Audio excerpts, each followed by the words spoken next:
Well, good day to, good afternoon, actually, to all our viewers and listeners, and of course, the distinguished panel. I'm Seth Cropsey, Director of Hudson Center for American Seapower, former naval officer and former Deputy Undersecretary of the Navy. We're here to discuss Hudson Institute's report on how best to sustain and advance the U.S.'s current undersea warfare advantage, specifically through the use of autonomous systems. We're concentrating on that. As missile technology advances and technology becomes increasingly valuable, the importance of stealthy platform grows. None is stealthier than submarines, manned or otherwise. I think we've gone over the ground rules here pretty well, so that when there are questions, invite the questioners to write them in and to say to whom the question is addressed, and then I will take it from there, recognizing the people. I'm going to make some remarks to open of a historical character, sort of set the scene for Bryan and Tim's brief of the study. And then we'll go to Bryan and Tim, followed by questions. And then the panel will give opening remarks, and we'll continue from there. I begin with the point that no great power can win wars without maritime supremacy, particularly since the 18th century, but especially today, when states have intercontinental and now interhemispheric interests. Naval power is the ultimate strategic enabler. Undersea capabilities have become an increasingly central aspect of naval power. This shift began in the mid-19th century, in the middle of the 19th century, with the invention really of the torpedo. By the early 20th century, the torpedo boat destroyers, or destroyers as we call them today, were themselves armed with torpedoes and trained to strike enemy capital ships with their new weapons and screen the fleet from hostile destroyers. So despite the potential destroyers providing provision for offensive torpedo use, it was in combination with the submarine that the torpedo became really effective.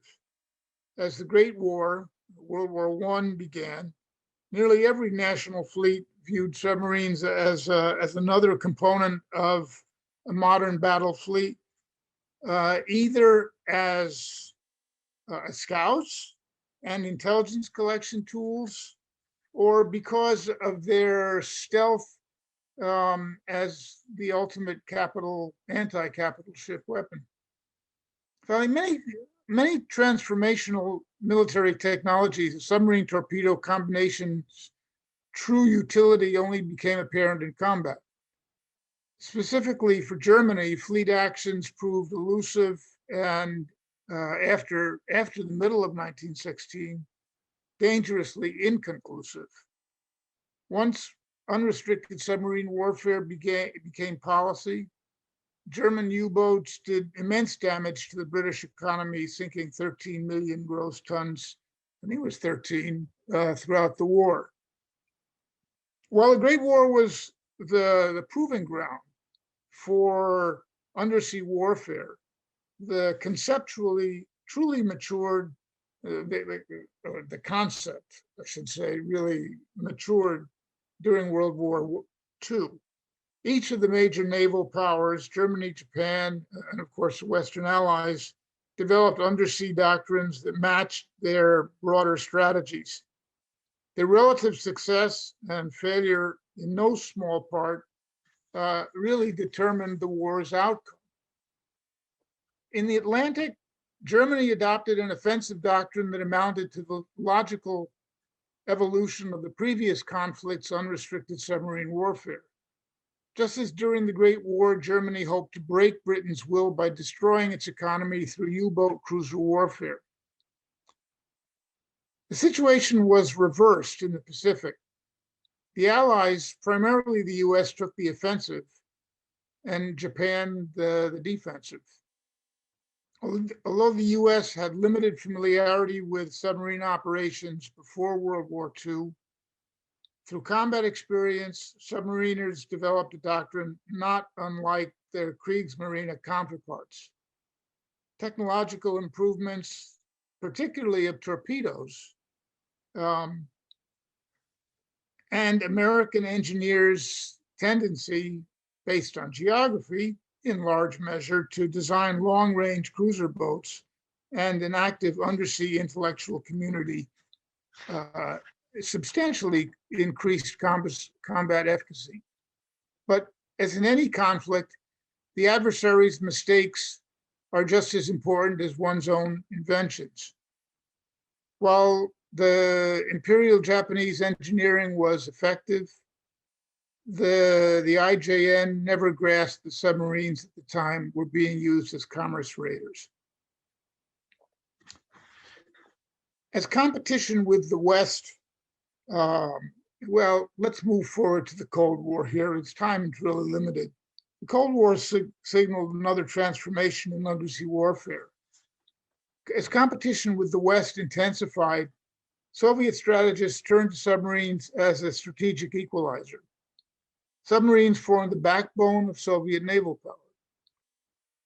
power. Both the US and USSR used submarines as the keystone of their nuclear triads, particularly once SSBN technology was developed. Each side could deploy nuclear-armed submarines on patrol continuously, adding significantly, making second strike capability. The US responded with both offensive and defensive developments. Its multi-layered detection network began with SOSUS and included various land and sea-based ASW platforms. History is a useful guide. We can learn as much from success as from failure if we apply ourselves. Given this history of undersea warfare, two propositions are apparent. First, a basic level of undersea superiority, if not undersea supremacy, is critical to any operational and strategic success. American forces cannot fight if the adversary can disrupt or destroy American supply and communication lines, to say nothing of attacking American warships. Second, the way in which new undersea technologies will modify war's character is critical, it's essential. So let me conclude my remarks with that and turn it over to Bryan and Tim. Thanks very much, Seth. I appreciate that.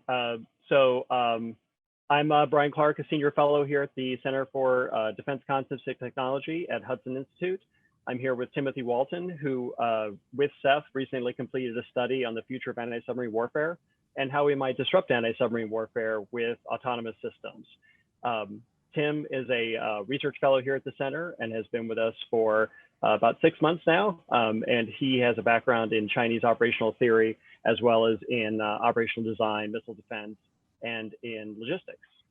So I'm going to go ahead and start with the presentation of the study that we recently completed, followed by some question and answer. And then we're going to move on to our panel discussion, which will feature three eminences in the field of anti-submarine warfare.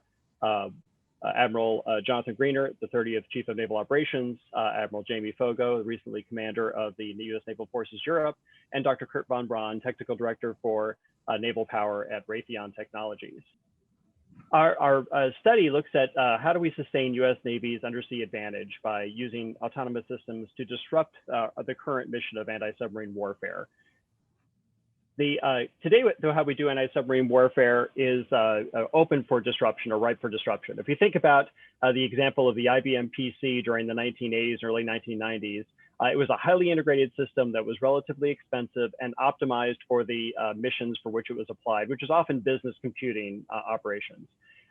It was disrupted in the late 1990s by the advent of new computing systems by Compaq, by Dell and others that built computers that were not quite as high performing, but were able to combine systems from other manufacturers and integrate them in a way that was able to use open architecture and create a product that was good enough for the purposes of the time, which was increasingly the home user. So in the same way that these business models get disrupted, we think anti-submarine warfare is open for disruption as well. The way that the US Navy has done anti-submarine warfare is not changed dramatically since the late Cold War. We use, to a large degree, surface combatants, multi-mission aircraft like the P-8 today, the P-8 Poseidon, and we use submarines, our own submarines, to do anti-submarine warfare against enemy submarines. This approach is very effective in that these are all very capable platforms that have extremely sophisticated sensors, and that they're able to deliver weapons that will be relatively lethal against submarine targets. The challenge of that is those are all relatively expensive platforms. Their highly integrated nature makes them of limited number, and the expense requires us to limit the numbers that we're able to buy. Also, because they are multi-mission platforms, using them for anti-submarine warfare tends to take them away from other missions for which they would be needed instead, like missile defense or strike warfare if you're a submarine, or some kind of a surface warfare if you're a maritime patrol aircraft. So there's other missions that these aircraft and ships would be valuable to use for, yet they're going to possibly be consumed doing anti-submarine warfare. The other thing is it doesn't scale very well. So today we use these platforms to look for submarines when the submarine threat is relatively small or it's relatively spread out, meaning you're only dealing with a few submarines at a time. So in the example I'm showing here on the screen, you've got a couple of submarines coming through the Greenland, Iceland, United Kingdom gap, the GIUK gap. And those submarines are then surveilled with a combination of sonobuoys and aircraft, and maybe the SOSUS system, which has some arrays in various parts of the world. Those pick up that initial cue of the submarine, and then we continue to track it using a combination of sonobuoys and then eventually submarines or surface combatants with sensors. So it's a pretty platform-intensive operation that requires multiple platforms to be devoted to this mission for a relatively long period of time.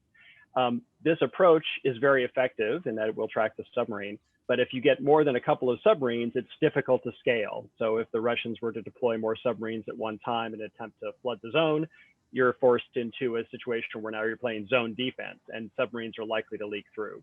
The Chinese, for their part, have a large submarine fleet. It could be easily employed in this manner to flood the zone and overwhelm the ASW capacity of US forces.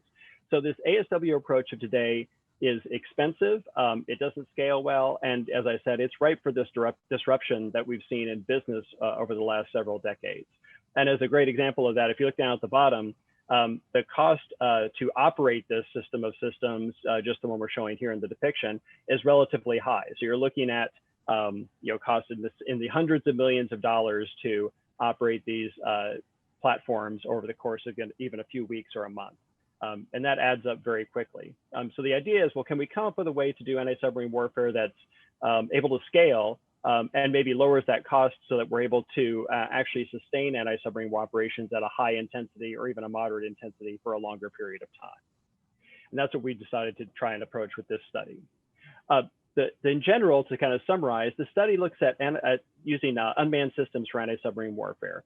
We see autonomous systems as being pretty well suited to the anti-submarine warfare mission, more so than other missions. Anti-submarine warfare is 80 to 90% searching and tracking, and then a very small percentage is devoted to actually engagement or even killing the submarine. So the search and track missions are very well suited to the use of unmanned platforms that are able to look in ocean areas where submarines are likely to deploy, like choke points, like the GIUK gaps. So this detection picture up here shows how a combination of fixed and deployable unmanned sensors can pick up a deploying submarine in the choke point, or even in areas of the ocean where they're likely to operate, because these unmanned sensors scale well. then they could be tracked using a mobile platform. So you're talking unmanned aircraft or unmanned surface vessels or undersea vessels that can follow a submarine along to keep it under surveillance while it's continuing its operations, as opposed to devoting a manned platform to that purpose. And then in engagement, one of the things we're looking at is the idea that the metrics have changed for this mission, or the metrics could change for this mission. As opposed to killing the submarine being the objective of an anti-submarine warfare operation, suppressing the submarine should instead be the objective. So similar to how the IBM PC wasn't taking advantage of the new market that was in consumer electronics, where the performance characteristics that people needed or wanted was less than what businesses wanted. In the same way, anti-submarine warfare could evolve so that we're, instead of focusing on killing the submarine, we only need to suppress the submarine. And submarines are unusually vulnerable to suppression because they lack the self-defense capabilities of a surface ship, for example, that could maybe stand and fight. They lack the speed of an aircraft that can evade from a threat. So they are forced to, when they are under attack, to sort of get out of the area, or at least be disrupted in the mission they're performing. So they're not going to be able to do their job while they're under attack. So that opens up the possibility of unmanned systems being used for suppression. The use of unmanned systems, though, is going to require some new approaches to command and control. So we're looking at this idea of human command and machine control. How can we offload a lot of the planning and engagement calculations to machines that can rapidly do the assessment of a potential target, determine if it's a potential submarine, identify its potential track, and then come up with a plan to maybe engage it. Machines can do a lot of that planning and then propose some solutions to a human operator or a human commander that would then either choose to follow those plans or not. And then maybe have the plan be redone if necessary. But this idea of human command and machine control is going to be essential to exploit the scale that unmanned systems can provide. But it will also be something that can help us make faster and more effective decisions in an anti-submarine warfare prosecution. The basis for this basic approach is in history. And as Seth was talking about, we learned some things looking at the previous competitions in which anti-submarine warfare was a key component. So the longest and most comprehensive anti-submarine warfare competition was World War II and the Battle of the Atlantic. This chart shows the Battle of the Atlantic in summary. The green line shows the amount of submarines that the Germans had in the Atlantic on any given month. The red line shows how many they lost in that month. And then the beige area underneath shows the amount of shipping losses that the Allies sustained in any given month. So you can see, just kind of roughly looking at the chart, there are many periods when submarine presence is high, submarine losses are low, yet shipping losses are low. And what happens is that those times tend to correlate when Allied anti-submarine efforts incorporate some new feature, incorporate some new capacity that allows them to more effectively deal with the submarine threat. But they're not killing the submarines. They're driving the submarines away effectively and preventing the submarine from completing its mission. So this idea of suppression has been a feature of previous anti-submarine warfare competitions. It's just that we've not fully embraced that in our force design, and that's something we're looking at doing with this study. Another thing we learned from history is the idea that weapons placement is often more important than the warhead size. So if you look at this data from World War II, you can see that the mousetrap and the squid, or the hedgehog, which is the picture I have here, these are all rocket-launched anti-submarine warfare weapons with small warheads. So they fire forward from a ship and go after the submarine that's below them. But the mousetrap and the squid, which are both small warhead, rocket-fired weapons, provide you this ability to aim that you don't have with a depth charge. And they achieved much higher probabilities of kill than we achieved with depth charges, even though depth charges are much larger warheads and much more frequently used. So even though people would become more proficient with the depth charge, you would think, the mousetrap and the squid gave us much more lethality. And that's because of the placement issue being more important than the size of the warhead. The other thing is multi-platform prosecutions generated much more effective outcomes. So if you look on here, we can see that when we had the probability of regaining contact with multiple platforms is much higher. So when you're doing a prosecution, you're much more likely to keep that submarine under track if you've got more than one thing tracking it. That kind of makes sense. That's common sense. And then you can see in the upper part there, looking at single versus multiple platforms, you end up with a higher percentage of success than you do with the single platform. That's common sense, but it's good to see that the data bears that out. So. So what we've done in this study is take those historical lessons and apply them to future anti-submarine warfare concepts. So the first idea we wanted to address was the fact that we need to be more offensive in our anti-submarine warfare approach. That was the approach that was more effective in previous anti-submarine warfare competitions, both in the Battle of the Atlantic, but also in the Cold War, when we used our own attack submarines to threaten Soviet SSBNs up in their bastions in places like on here, the Barents Sea. That drove the Soviets to have to bring some of their best attack submarines home to protect that SSBN's second strike capability. So we need to go back to that lesson and be more offensive in our anti-submarine warfare approach potentially. So unmanned systems offer a potential for doing that. It's a challenging operating environment to be sure, so that's something that we'll have to work through. But trying to move into that home waters of the adversary rather than strictly focusing on choke points in the open ocean is a way to drive the threat higher into the ocean here, or farther closer to their own home waters, or reduce the amount of submarines you have to address in the open ocean when you're operating your own naval forces, your own maritime shipping. So we're looking at ways to use unmanned vehicles like the medium unmanned surface vessel, the extra large unmanned undersea vehicle, the MQ-9 unmanned aerial vehicle. So these unmanned vehicles and vessels can act as sensor platforms to identify, detect and initially track submarines as they come out, with the idea that you want to create a good target solution on them before they reach a choke point, where then you can either choose to engage them, or at least the choke point gives you a way to maintain the track on them as they move into the open ocean if your rules of engagement don't allow attacking them. When they get to the choke points, submarines then would we'd want to have a good method of being able to ensure that submarines are detected as they're moving over that choke point, whether it's the GIUK Gap or it's a place like the Ryukyu Strait in the Japanese Southwest Island chain. This combination of deployed seabed sensors, which we're using TRAPS, which is a transformational reliable acoustic path bottom mounted array.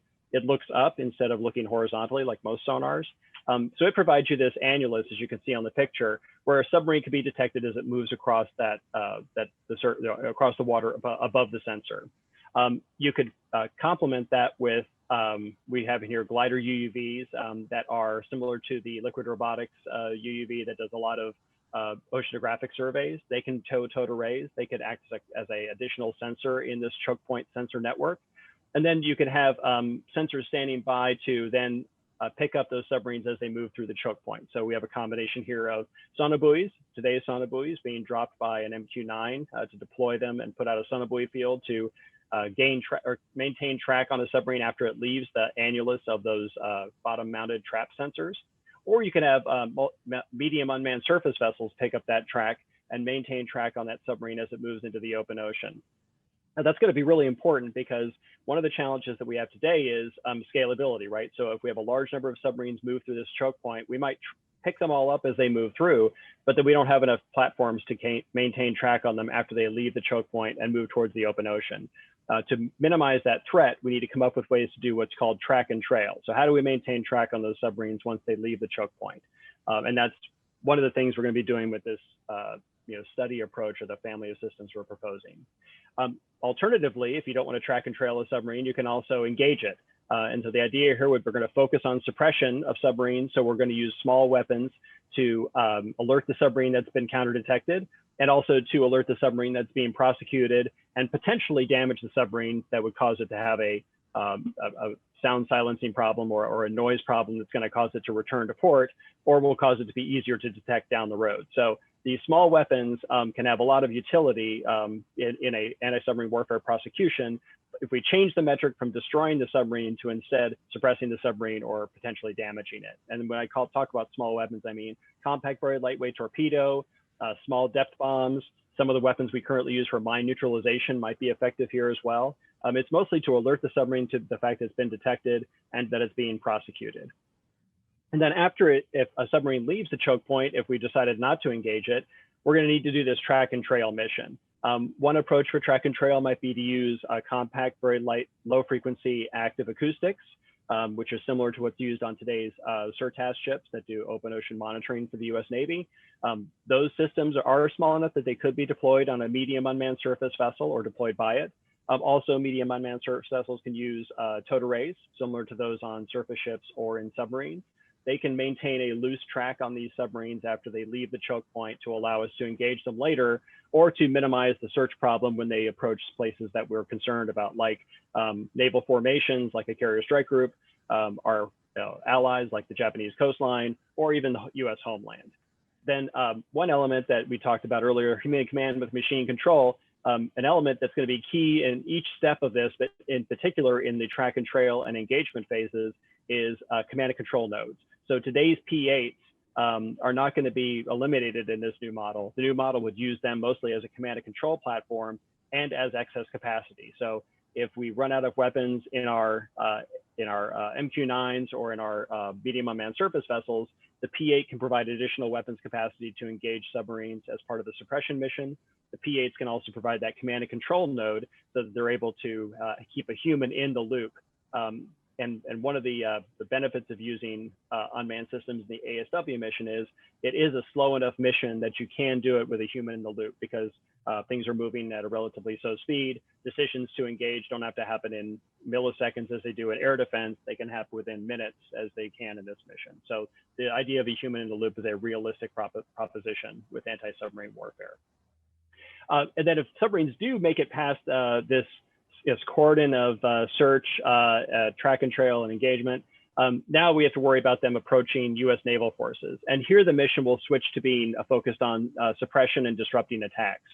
Defensive ASW of US Naval Forces is not going to be, is going to be primarily like the last ditch effort to prevent a submarine from executing a successful attack. So we're going to need to think about how do we focus on disrupting that attack rather than destroying that submarine, because submarine anti-ship cruise missiles are going to be long enough range that the submarine doesn't have to get very close to a naval force in order to execute a missile attack on it.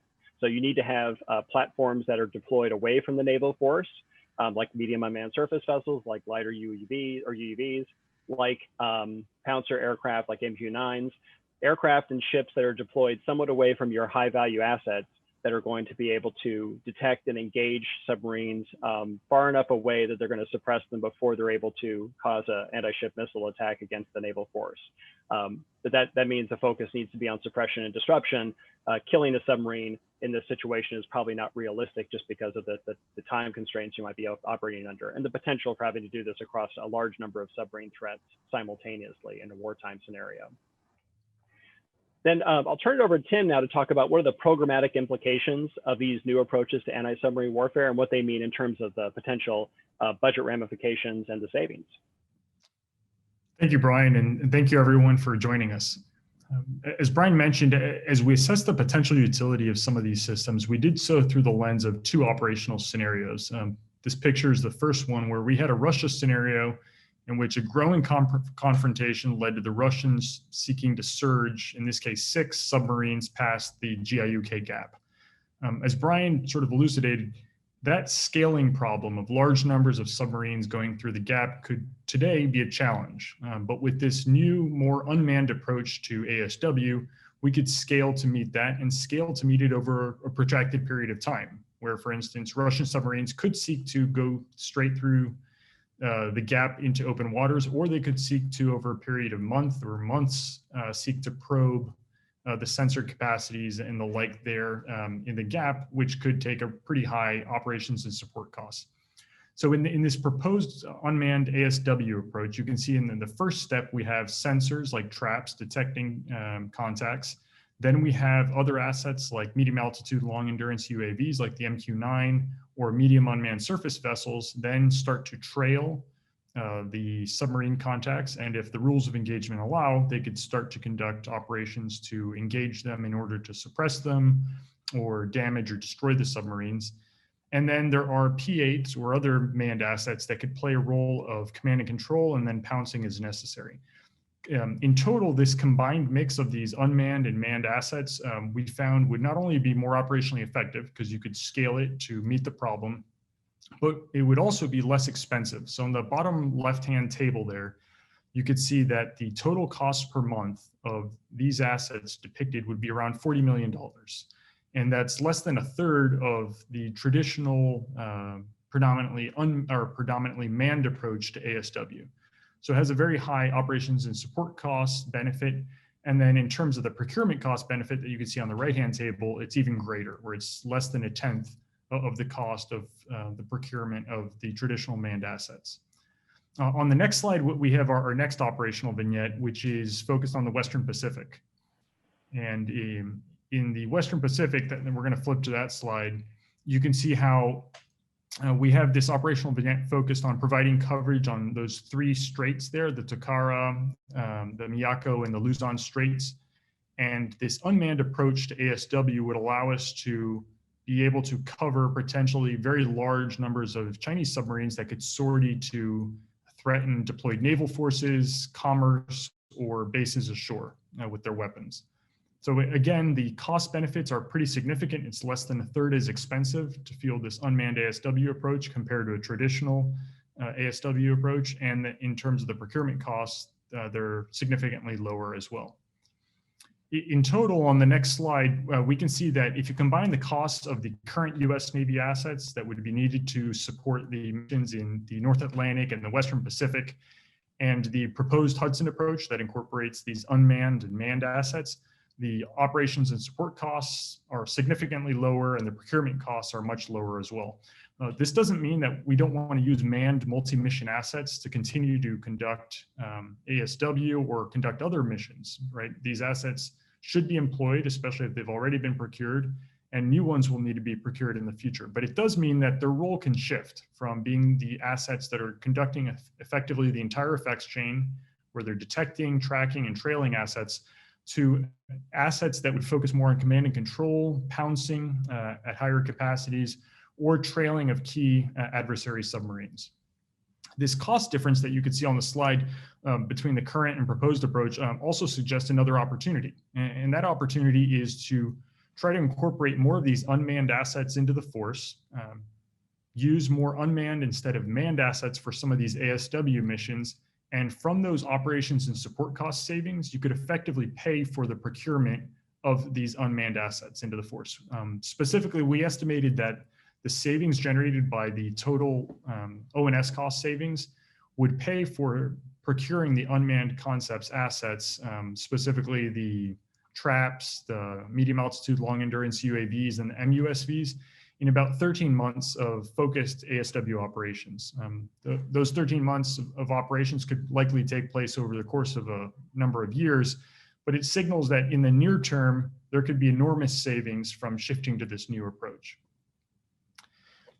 On the next slide, we can point out how our analysis demonstrated that there are major operational and financial benefits in shifting to an ASW approach that adopts more unmanned assets. And there's an entire portfolio of mature and rapidly maturing technologies that could support this.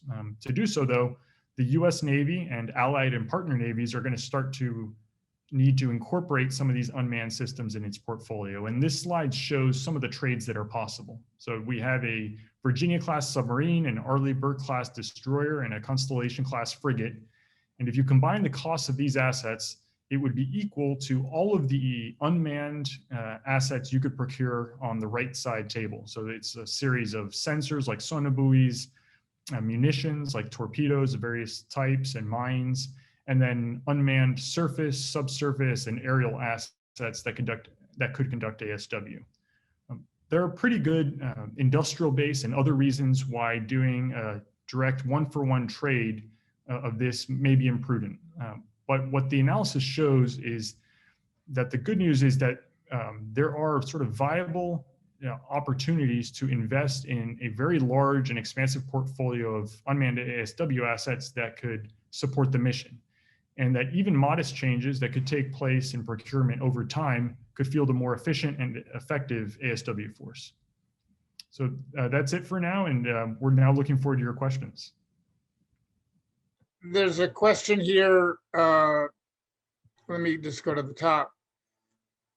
From David Larder to everyone, which is to say,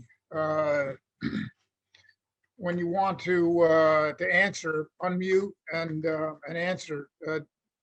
David says, can you pack enough power and cooling cost effectively into an unmanned surface vessel? And is it wise to have equipment associated with an exquisite communications network in an unmanned platform?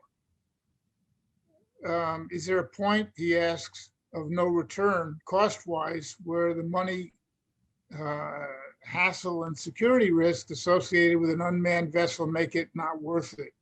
And if so, and this is the most difficult question, where is that point? Bryan, you want? Yeah, as you wish. I think it's a two-part. I think it needs a two-part answer. But Bryan, why don't you go first? So this is a great question, and I think that this is one that the panel can address as well. I think Curt von Braun from Raytheon would be a good person to address this as well when you get to the panel. But we do think that there's a way to pack enough power and cooling on there for the operations we're talking about here. So even a LFA surtask type array, that would the one that is on a surtask ship today is probably too large and too powerful to be realistic to deploy from an MUSV. So a smaller version of it could be deployed by an MUSV. That power and cooling is certainly possible within an MUSV C-frame, especially the one that the Navy is looking at right now. And the question we're going to have to look at is, what's the price point? So we priced the MUSV in our model at about $53 million, which captures the cost of the platform, which is probably $20 million, and then $30 to $35 million for the mission system, which we think is a realistic estimate for maybe this kind of system, a towed array or a surtask type system. That might be more expensive, and we will have to find that out. The other thing is, can we risk then that platform in these high threat situations where it's going to be operating in a contested environment and potentially getting attacked or taken? I think that's something that if you look at the model we have in here, we generally don't deploy the MUSVs into the highly contested area. So they deploy mostly as a track and trail asset, or mostly at and beyond the choke point. So they're going to be deploying mostly in the open ocean. And then when we deploy inside the home waters of an adversary, is going to be more about deployable sensors like traps, glider UUVs, XL UUVs that are probably more survivable, but are going to potentially have a higher price as well. So I think the idea is that we want to keep those more vulnerable platforms potentially at the edge and outside the most contested area, use unmanned undersea vehicles for that most contested area or systems, and then look at what the appropriate price point is for unmanned systems in general, because we don't want them to become a big cost, a high enough cost that we're not willing to risk them. I'll build by adding that, David, I think your point in the question on the communications network to support these is an excellent one. And that's why we had this context-centric C3 approach where there's human command, machine control.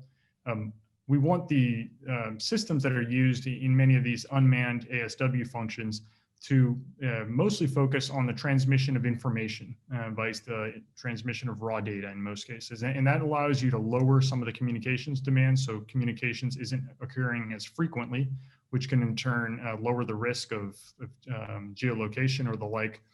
But then there's another component that as we field more of these risk-worthy, attritable, expendable unmanned assets into the force, there's going to be a need for increased emphasis on anti-tamper systems, scuttling or self-destruct systems and the like to protect them when they do face the risk of capture.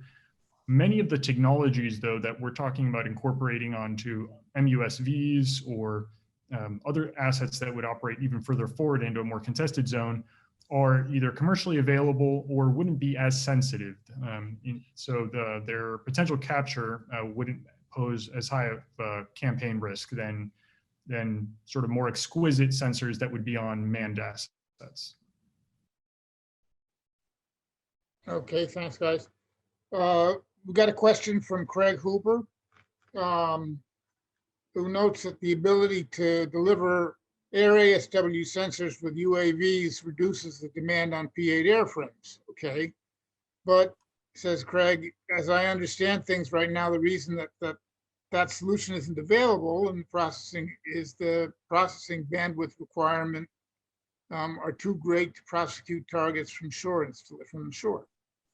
So it's the same reason that we don't have unmanned surtask yet, We can't get the data ashore to be exploited over RF, so it ends up having to be processed by operators on the CERTAS ship or the P-8 aircraft. How do you solve that problem? How do you address it? Yeah, so the processing power of our CERTAS ships has increased dramatically over the last couple of decades. You know, that will need to continue to improve. I mean, Moore's law is still in effect, even though we're reaching the limits of it due to the heat dissipation requirements for circuits. But we will see continued improvement in the processing power that's available on deployed assets. And so our argument is that that will continue and that we need to use that on these MUSVs that are towing towed arrays to do the processing on board. TRAPS, for example, does all the processing on board. TRAPS sends off a message telling you what it's found as opposed to sending off raw data regarding what it's seen. So that same approach could be applied to MUSVs, to glider UUVs, and also to XL UUVs that are deploying towed arrays. So we see the processing power having increased to the point where it's already enabling you to move to this model, and that will just continue to improve going forward. So I don't think we're concerned about that. That's something that the panel can also address. It'd be interesting to hear their perspectives on it, having operated out there or built these systems themselves.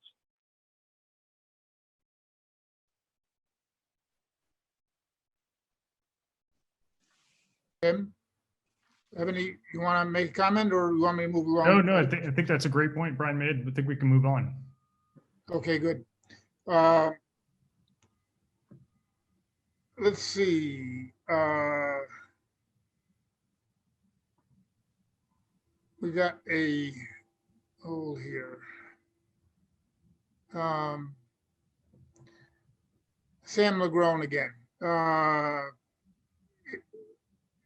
How much buy-in and support is required from allied forces, and how does the intel sharing work? So one of the advantages we saw with this unmanned approach is that it allows you to share capacity to an increasing degree with allies. So right now our allies are buying some of the same systems we are. So you see the British, the Australians, the Indians even, who are not an ally, but they're a partner, are buying P-8s. The Japanese have similar platforms, even though their combat systems are different. So our allies are investing in some of the same multi-mission platforms as we are, but not in the same capacity. So the British and the Australians don't have the P-8 capacity to mount an ASW operation on any scale, but they have enough to be able to do command and control of other platforms that are doing anti-submarine warfare. So this model, by transitioning a lot of the ASW operations to unmanned systems, might allow partners to be able to buy some systems that are cheaper to expand their capacity and will improve interoperability with US forces. They don't have an equivalent submarine to what we have in the Virginia class or what we're going to have in future classes, certainly. They have similar capabilities in destroyers, but even those are not as capable as ours. But in the unmanned systems, we can do a lot more sharing of technology, and some of these systems could be capable enough to participate in this unmanned scheme using this idea of human command and machine control. So we do think there's an ability for allies to participate to a greater degree than is possible today, just because of the capacity limitations that they're operating under. And then the key, like Sam said, is going to be sharing information. And so if we look at, instead of sharing raw sensor data and instead sharing messages describing targets, so you're basically talking about J messages with target information, that could improve the ability to share intelligence information amongst an ASW force package, even if it's combined between allies, because now you're not sharing that raw sensor data that may be more sensitive. Another benefit is that this change in the sharing of information, I think, can allow you to develop, some more sophisticated approaches to how we collaborate in covering different zones, and shifting from sort of a relatively simple water space management approach that perhaps allows there to be seams in how, as allies, we tackle different operational problems, to a more collaborative approach. And so that can enhance performance at the campaign level. And then finally, as a practical level, some of these systems can be relatively smaller or require less maintenance and the like. So as we think about forward deployment of US anti-submarine warfare assets to our allies and partners, this could be easier to do and can scale more effectively, so we can field more assets into the area, in addition to the new assets that our allies and partners can field themselves. Okay, thanks, guys. Look, we have several questions from people who've already asked questions.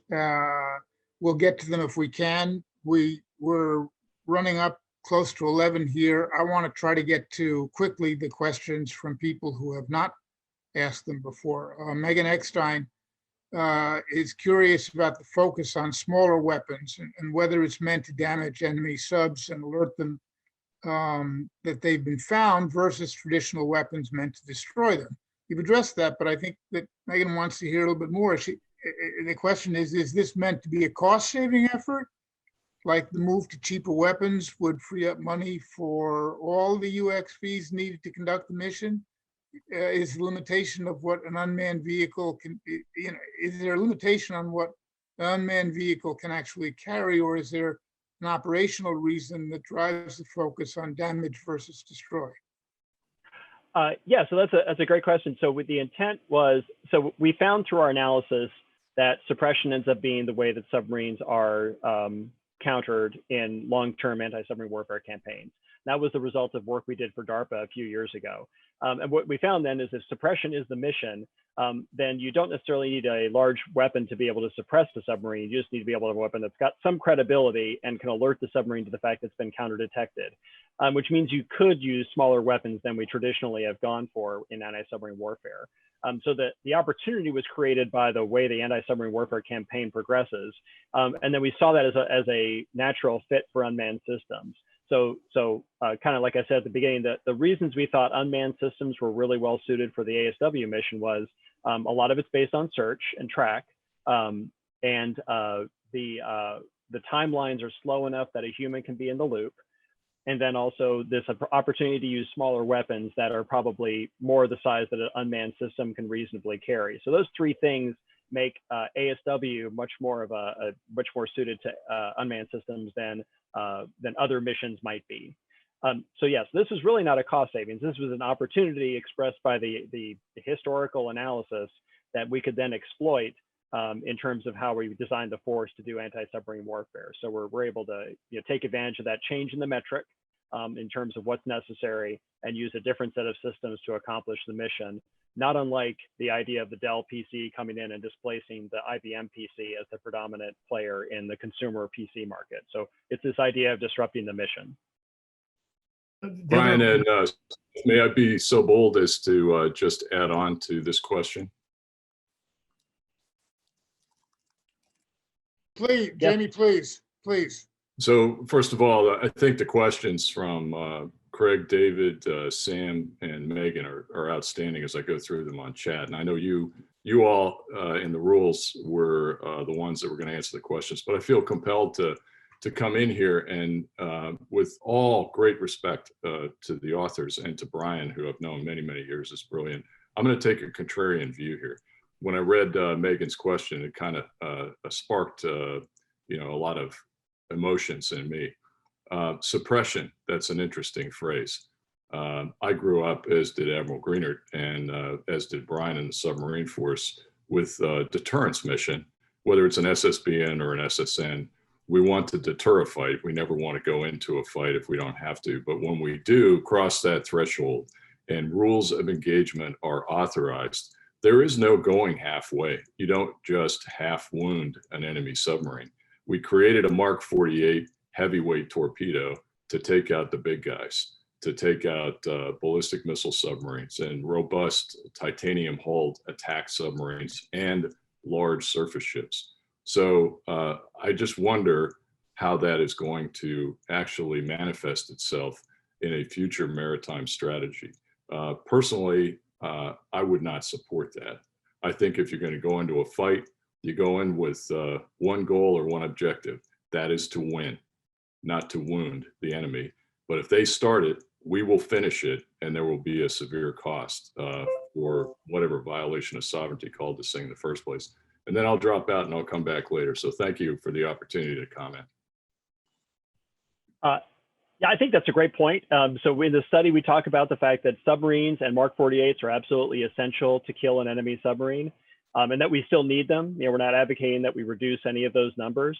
our idea was that there's not going to be, you only have so many of those. And so a submarine threat may exceed the capacity of our own submarines to deal with. Plus our own submarines have other missions that might get called off to, like doing strikes of their own, like doing surface warfare. So submarines may not be available to do the anti-submarine warfare mission. So we were looking at this as an approach to do anti-submarine warfare in a way that could suppress the enemy's operations until we can get around to the killing the submarines, if they continue to be a threat.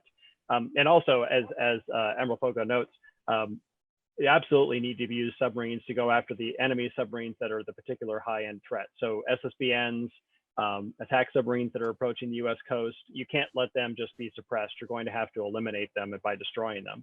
And we talk about that in the study. So we emphasize the fact that killing is still necessary, but we need to come up with an alternative when we don't have enough submarines to do all the killing that needs to be done.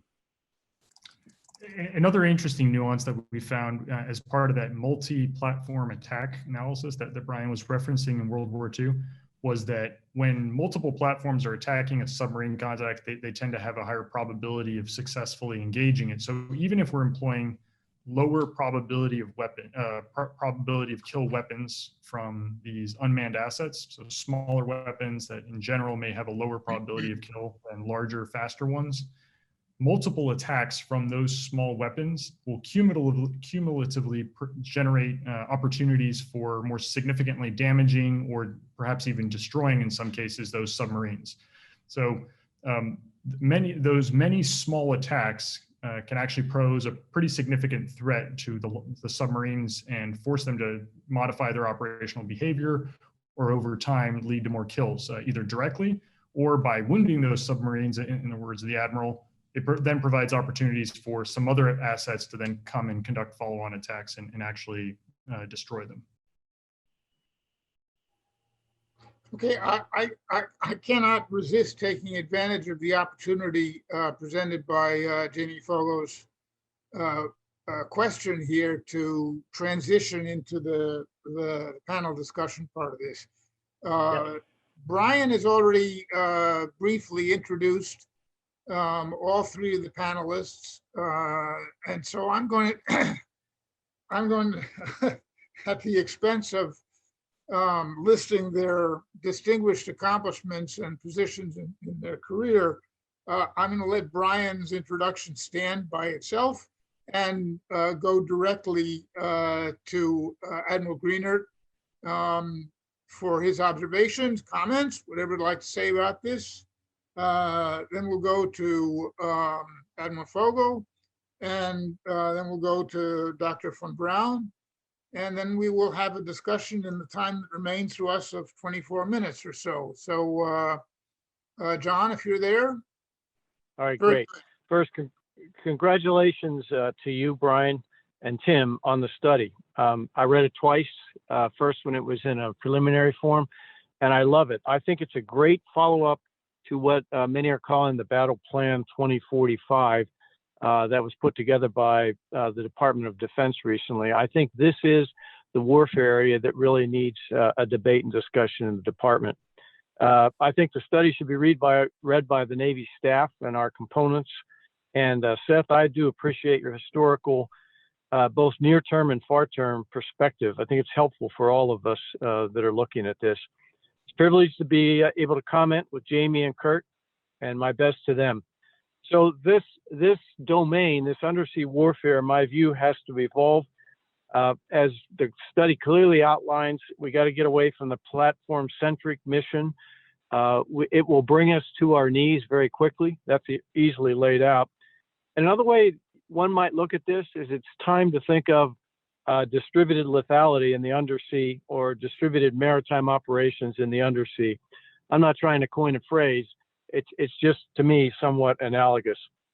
So I was asked to, as part of the panelists, to think about or comment on what future ASW may look like. And in my view, a future ASW strategy or undersea strategy has got four elements that have got to be part of it. To me, number one is allies. We will not be able to do this without our allies. The challenge is too great. It's been stated very clearly. I don't need to go through it. The number one ally, in my view, that is ripe for cooperation is Japan. We already do a whole host of undersea operations with them, most classified, the sensors are classified, but moving to the next step, that autonomous unmanned, we're ready. Same with Australia, same with UK, and other NATO allies. I think these are all ripe for moving to the next step. We've got the water space management element. We've learned to deconflict. We've learned to cooperate and integrate, and now it's time to be interdependent, in my view. Number two, queuing. The study's very clear on this, and my time as CNO, 7th Fleet, Fleet Forces, we don't have queuing. It's an almost impossible mission. That's laid out in the study, so I won't go into too much detail on that. Three, intel. There is a ton of data out there that we can turn into intelligence. We talk about this, the previous CNO, the current CNO, all the lightning bolts, all the lines, and even in the drawings in the study, we have got to refine that and decide what is that going to be. Some of the questions referred to that. So all this information that we're bringing together through the autonomous system with our allies, we have to pull this together in a coherent manner, decide what the networks are going to be with these, what the data links are going to be, make sure they're admissible to our allies, and decide what the CONOPS are going to be. So it's the early stage of AI. It's very nicely laid out in Chris Brose's book in the early part. Most of you are familiar with it. And lastly, we talked about this. I just called it mission kill. I agree with Jamie. If you've got the heavyweight weapon, use it when you cross that line. That way, there's no question. Some of the adversaries' undersea vessels are double hulled and need it. But I would submit a lot of the new technology submarines are frankly sort of fragile. Fragile in the aspect of they may protect the folks inside, but they're fragile in the ability to do their mission. And the point is, coated submarine with a lot of appendages and things here and there can be turned into noise violators. And once they start making more noise, they've got a problem.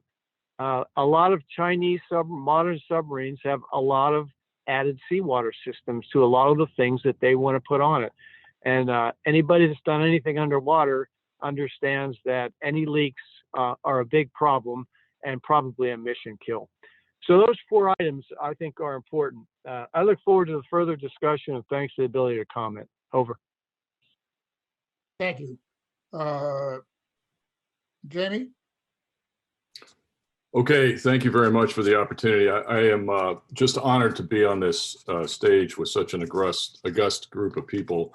And, I want to thank Admiral Greenert for doing this. I thank Bryan for inviting me, and Tim and Curt and Seth for your wonderful work. I echo Admiral Greenert's remarks that this is an extraordinary study. It is really, it's good thinking out of the box. I'd also like to tell you that your study, Seth, Tim, on American Seapower at a Crossroads is just outstanding. So I read that one too.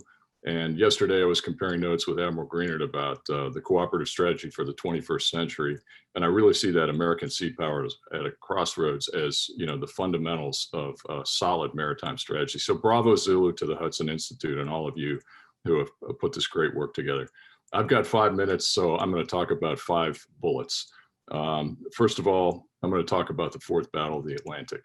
And in dealing with the Fourth Battle of the Atlantic, how we fight. And that is a term that Admiral Greenert schooled Bryan and I on when we were on his transition team way back in 2013. I'll address Hudson's proposal in this document, and then it's very similar to what I've seen from others and from DepSecDec Bob Worth on the third offset strategy. I see a lot of similarities there. I'll talk about that, positive and potentially negative. And then I want to spend some time on allies like Admiral Greenert did, and I'll discuss interoperability. And then finally, going back to another great American naval officer and submarine who trained me well at Naval Reactors when I was a ZA, Admiral Skip Bowman. Admiral Bowman was a master of strategic communications. He had this thing called 4 gets on the future of the Virginia class submarine and beyond. Well, I'm going to add a 5th get today, and I'll tell you what that is in a minute. So bullet one, fourth battle. We're in it. I wrote about it in Proceedings in 2016. You can talk about the first and second and third battle of the Atlantic. The third battle was my battle during the Cold War, and not one shot was fired. It was a cost-imposing strategy. And so we're in this battle today as a result of great work in the undersea domain on both sides of the spectrum. Norman Polmar has challenged me on this in the past because, of course, he's written extensively about Admiral Gorshkov and Red Star Rising at Sea. He's got a new bio out on him. But I maintain that the real genius in the Russian submarine force was Dr. Igor Spassky, who's the head of Design Bureau, and I think he's still alive. And this guy went from marinizing and putting a nuclear propulsion system in the November to the Alpha, the first titanium-hulled submarine, deep diving and fast, to the Severodvinsk. And the Severodvinsk gets a lot of attention here in this country. I mean, Admiral Dave Johnson had a scale model when he was PEO subs, put in the NAVC building, and he told his engineers, that's the competition, beat it. So we're in this fourth battle, and what are we going to do about it? Well, to Admiral Greenert's question, how are we going to fight? How do we fight? He and Bryan and Sam Tancredi worked on a great book that I would commend to you called How We Fight. And, when Admiral Greenert was sitting as CNO, he was not just the kind of guy that was in the Pentagon going back and forth to the Hill and doing budget. And that is certainly one of his fortes. He was the grand dolphin, the guy that was the senior submariner of all the maritime domain. And so he lent that experience to everybody, Pacific, Middle East, and Europe, to try to help. And many times while I was sitting in my chair as N35B, and the 3 stands for ops, I'd get a red switch call and he would ask about a submarine prosecution somewhere in the world. And I would say, sir, we got our best SSN on it. And he would say, that's like trying to find a needle in a haystack. And Bryan and I were reminiscing about this the other day. And the Admiral would tell us, ASW is a combined arms operation. And by that, he meant, and I know, air, marine patrol aircraft, surface, DDGs with the multifunction towed array, subs, the best platform against another submarine. But to Admiral Greener's point just a few minutes ago, queuing is a real challenge and a real problem. And we need to stop playing zone defense. There's a new study out by Ron O'Rourke, a Congressional Research Service study that talks about, where we are with 50 SSNs today, dipping to 42 and then up to 66 by 2048. I submit there's not enough. And, as we go through these cost savings, we ought to put more into the development, procurement, design, and production of submarines. So third, Hudson's proposal, versus the third offset strategy. So unmanned systems, AI, cyber, and space, I think that's great. I think it's great. And I think the cost and the mitigating factor here that mitigates some of my criticism is the cost, the 40 million bucks and the, maybe 1.2, 1.3 billion you guys articulated in your spreadsheets. That's a worthwhile investment. I think we ought to go off and experiment. But that's what I mean. We need to experiment. We need to test. We need to do war games and make sure that whatever we put out there actually works. And I haven't seen a lot of it yet. It's a throwback to my first assignment on the Joint Staff when Chairman Dick Myers was the chairman and Donald Rumsfeld was the Secretary of Defense. People used to ask Chairman Myers, sir, what does it mean when the Secretary says transformation? That was the word of the day. And General Myers would casually respond, look, it's like wing walking in the flying circus. And if you don't know what wing walking is, you're on a biplane, you're flying low over the field, it's an air show.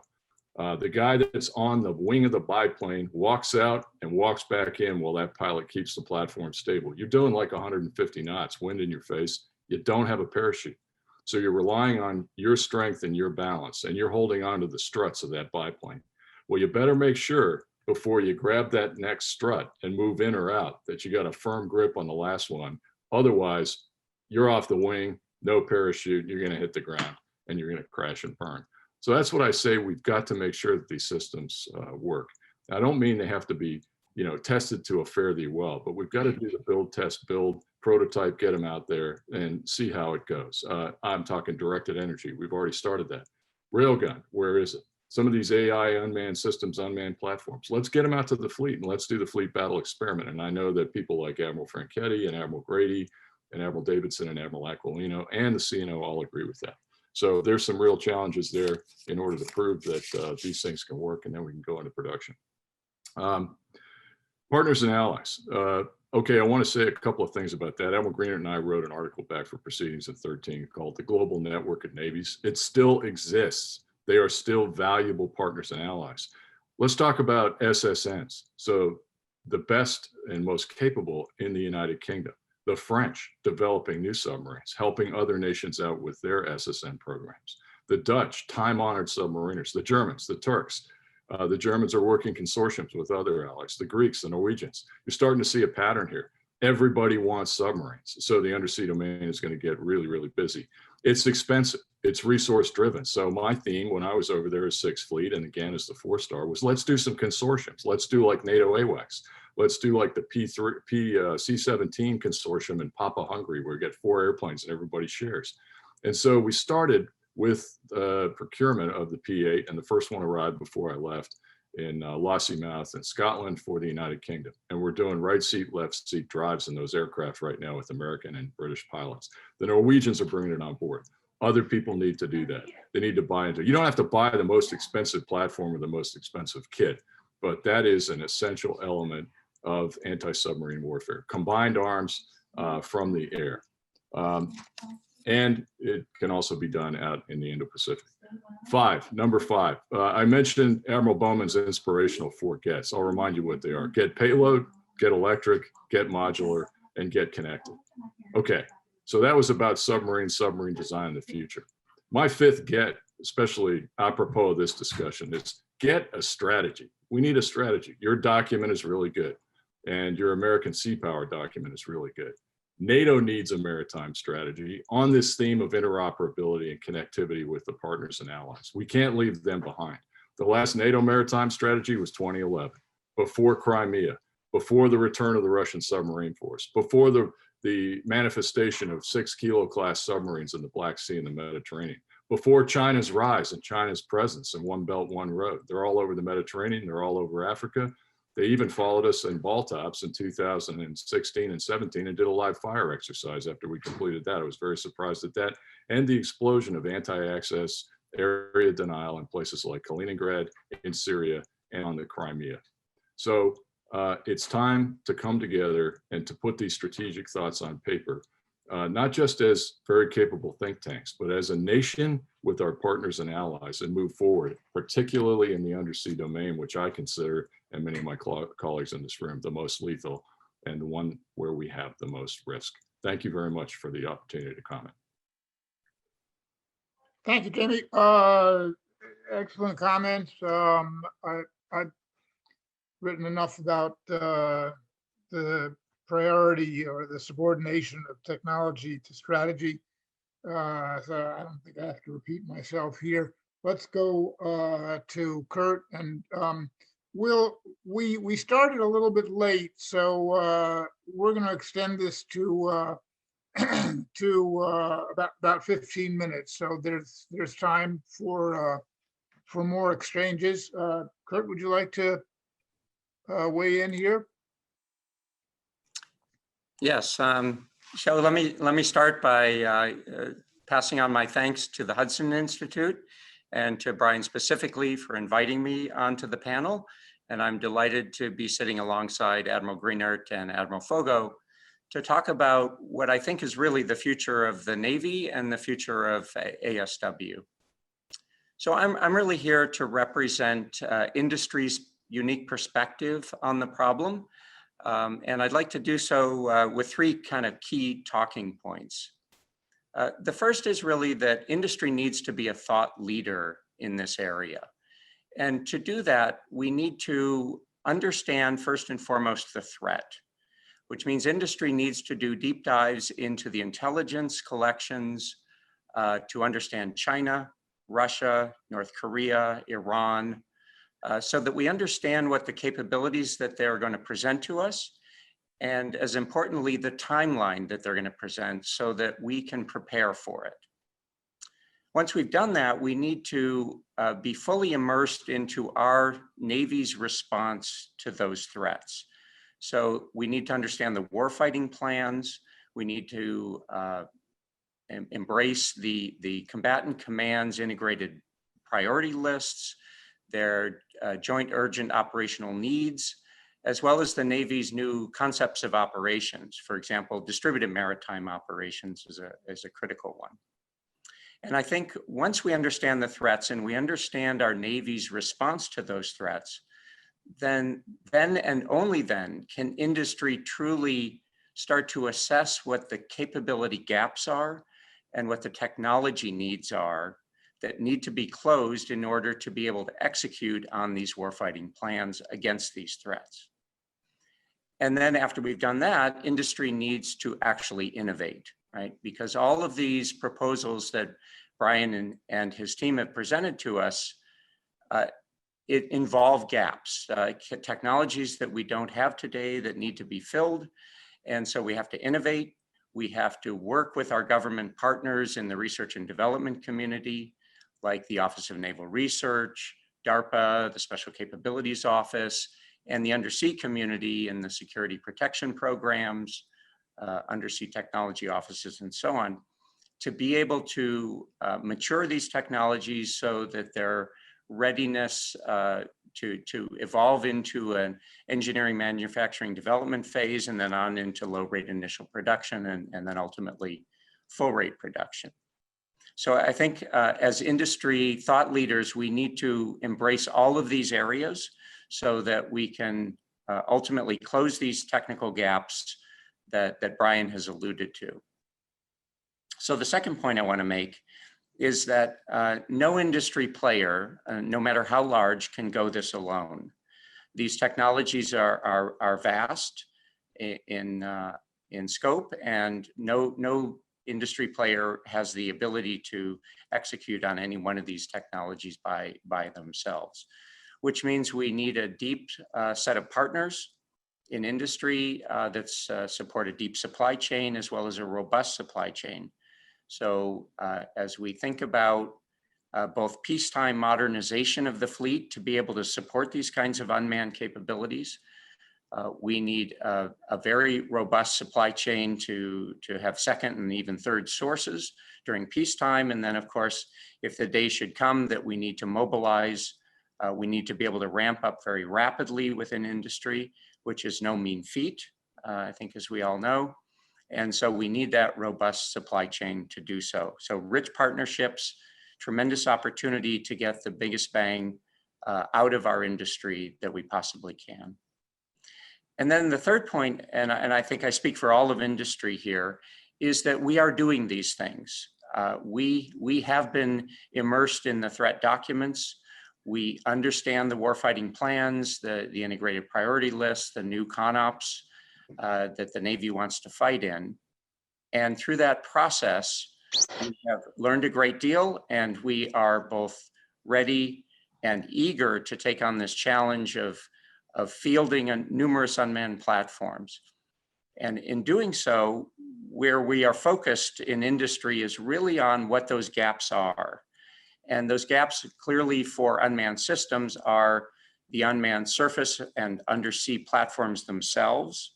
So hull mechanical and electrical systems are critical because long duration operations, high availability is something that is essential for unmanned platforms to be effective. We won't have personnel on these ships maintaining engines and maintaining power systems. And so they have to be developed in a way that is highly reliable and long duration. We also have to look for scalability so we can take full advantage of the enormous cost of developing these new systems. And so we want to be able to scale them rather than develop independent stovepiped capabilities. That'll keep the cost down and allow the Navy to procure these systems within the budget that they have. And then the gaps are obvious associated with autonomy, artificial intelligence, decision aids. These are all critical areas for autonomous systems to function. They need to meet all the same requirements that the manned ships do regarding navigation at sea, the collision avoidance regulations, safety requirements, and especially if we start to put weapon systems on these vessels, all of these have to be done autonomously through artificial intelligence solutions and command and control. And then lastly, but by no means least, is that no unmanned platform can be effective without the payloads. These payloads are, for example, they could be a sensor system. In our case, they could be an active or passive sonar system. They could be towed arrays. They could be deployment of deployable sonars. They could be nodes on a network that link in these platforms and undersea elements to the naval tactical grid so that we can do cross-domain fires. They could be effectively weapons caches, magazines of torpedoes of different types. They could be the compact lightweight torpedo, very lightweight torpedo, or they could be the CRAW, the common rapid, compact rapid attack weapon. They could be the Hammerhead system, which is a Mark 54 encapsulated torpedo. They could be platforms for launching undersea effectors through the surface, like we do Tomahawks off of submarines today. And so they could be combat C2 nodes as well.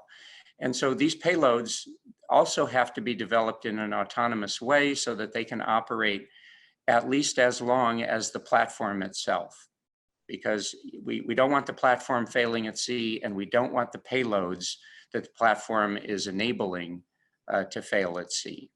And so highly autonomous operations, autonomous launch and recovery of various systems of these payloads is essential. And so I think these are sort of the key areas that I think industry plays a unique role in, being a thought leader, creating the partnerships that we need, both at the R&D level as well as all the way through full rate production. And then focusing our attention, whether it be internal research and development dollars, IRAD, or whether it be contract dollars, IRAD dollars like CRAD from the DARPAs and the SCOs and the ONRs of the world.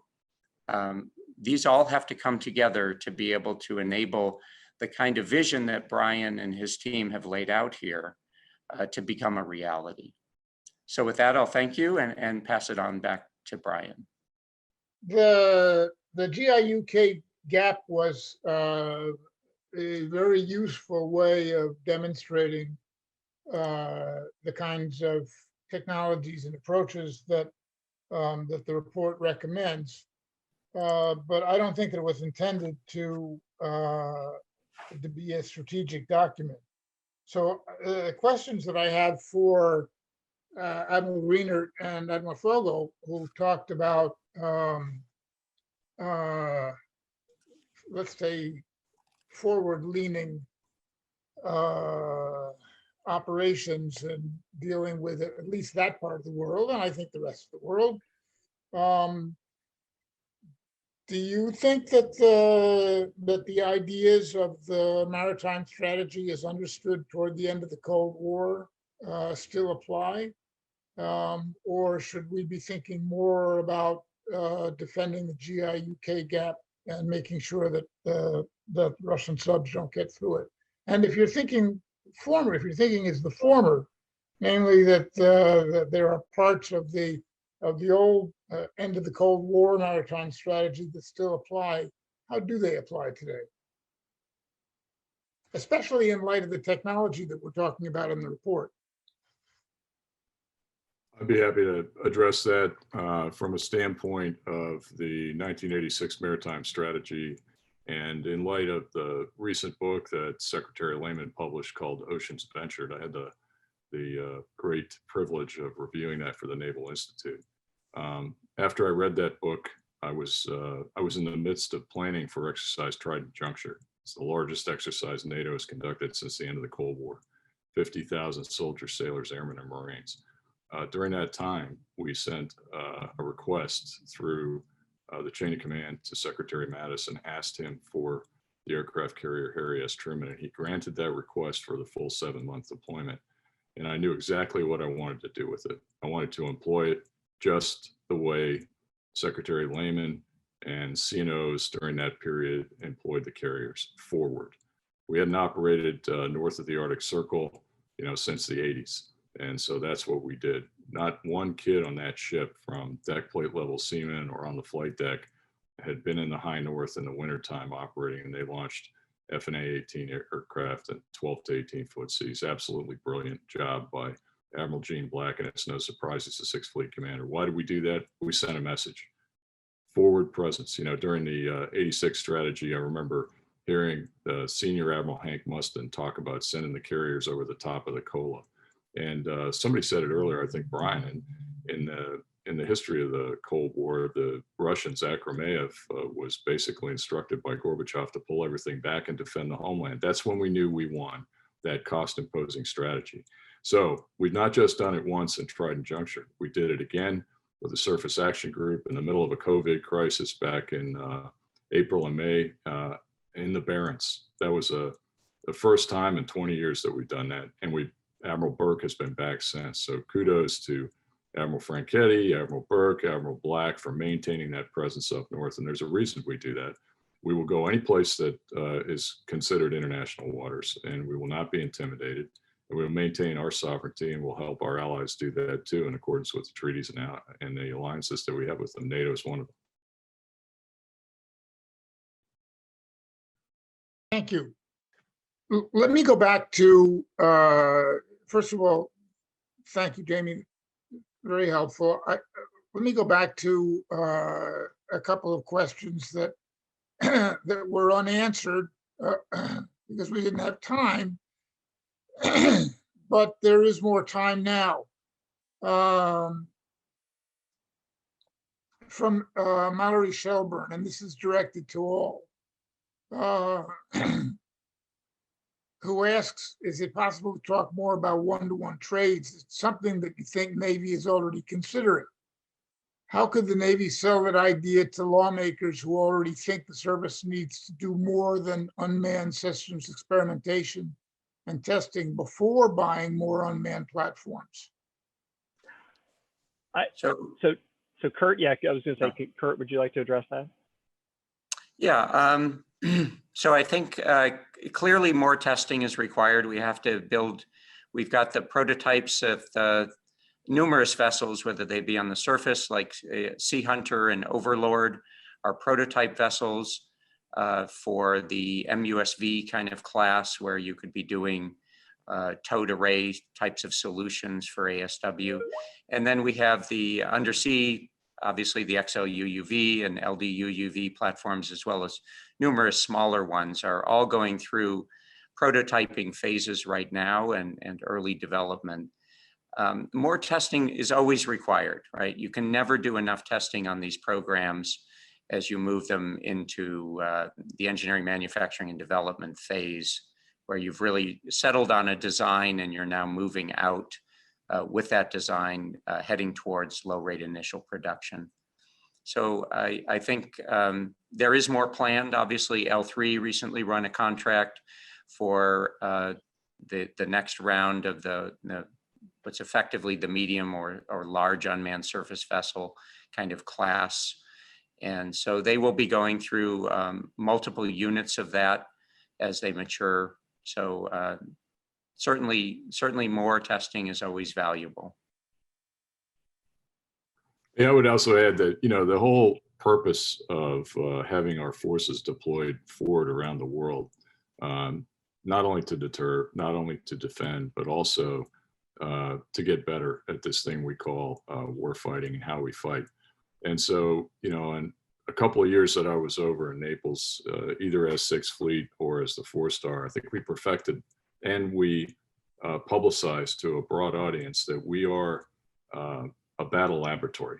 And so please come out and bring new prototypes, new equipment, new ideas to us, and we will test them. And that's got to be integrated with the fleet battle experiments, which are coordinated by Fleet Forces Command and PAC Fleet in conjunction with our centers of excellence, the Naval War College, where War Plan Orange was designed in World War II, and we're looking at new tactics, operations, and most importantly, strategies in this 21st century and fourth battle of the Atlantic. And so that's really, really important. Get the stuff out there, and don't be timid. Don't wait until it's 100% perfect. If it's an unmanned platform, and I was still over there, I tell you, bring it over and let's use it. We tried this with some airships and intelligence, surveillance, and reconnaissance. The time-honored and very successful program, ScanEagle, is one that I've used over there for 10 years. We use it in the Libya campaign, but it's not even a program of record. So things like that are very valuable to the warfighter, and we can integrate them into the fleet battle experiments and exercises, and then ultimately put them to work. Herschel Woody Williams is over there right now, the big flat deck, like Chesty Puller. We delayed the arrival of that ship to add adaptive force packages that made sense for the theater, Europe, Africa, and in the event she had to go through the ditch and support operations in the Middle East, it would be ready, with the ability to flex, be modular, bring troops on board, special MAGTF if you needed it, a dock in the box if you needed humanitarian assistance, disaster relief. If you had to do a NEO, a command and control unit, it's got every aircraft except the F-35 on the deck, and I'm sure you could probably make it capable of carrying the F-35. So these are the kinds of things that in experimentation, that's a big ship, a warship, a USS ship. We'll learn a lot from, and we could put a lot of this new technology, unmanned and artificial intelligence systems out there to work, not only with the sailors in the fleet, but also with the platforms that we have. Thanks. Yeah, and one other thing I'll note is that the plan that we put together was one where the systems are relatively inexpensive to buy. So the intent is not that we stop buying some of our traditional platforms to be able to purchase these unmanned systems, but that they're inexpensive enough that we could buy a small number of them at a time and start experimenting with them. And then the O&S savings would help us to buy more of them as we go.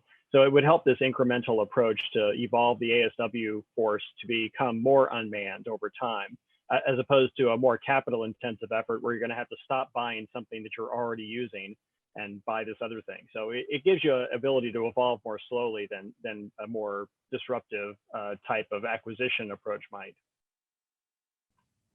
Yeah, and that question is the remark that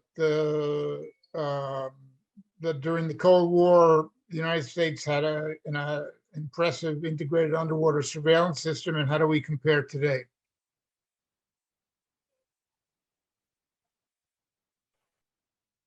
Well, obviously it's a sensitive topic, but in general, the fact that submarines have gotten quieter has made the surveillance system, it's more challenging to do undersea surveillance than it used to be with quieter submarines. So quieter Russian submarines, the new generation of air-independent propulsion Chinese submarines are going to make it harder for a fixed surveillance system to be able to track, because the area over which the surveillance system can hear them is smaller, and therefore the area they cover is smaller.